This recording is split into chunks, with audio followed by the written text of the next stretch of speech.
சொத்து குவிப்பு புகார் தொடர்பாக கோவை அதிமுக சட்டப்பேரவை உறுப்பினர் அம்மன் அர்ஜுனனின் வீட்டில் கையூட்டு ஒழிப்புத்துறையினர் ஆய்வு மேற்கொண்டு வருகின்றனர். கோவை வடக்கு தொகுதி சட்டப்பேரவை உறுப்பினரான அம்மன் கே அர்ஜுனன் அதிமுகவின் மாநகர் மாவட்ட செயலாளராகவும் உள்ளார்.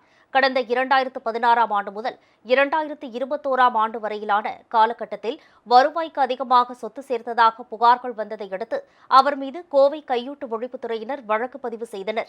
இந்நிலையில் கோவையில் உள்ள அம்மன் அர்ஜுனனுக்கு சொந்தமான வீடு மற்றும் அலுவலகங்களில் இன்று காலை 6 மணி முதலே கூடுதல் காவல் கண்காணிப்பாளர் திவ்யா தலைமையிலான கையூட்டு ஒழிப்புத்துறையினர் ஆய்வு நடத்தி வருகின்றனர். வீட்டின் ஒவ்வொரு அறையாக சென்று ஆய்வு நடத்தி அங்கு கைப்பற்றப்படும் ஆவணங்களை காட்டி விளக்கம் கேட்டு வருகின்றனர்.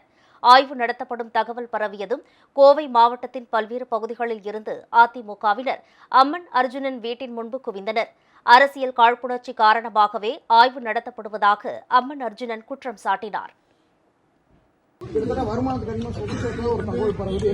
வருமானத்துக்கு அதிகமா வேணும்னு கால் பண்ண கொஞ்சம் வழி விட்டீங்கன்னா நான் சைடுல என்னன்னு பாத்தீங்கன்னா நேரத்துக்கு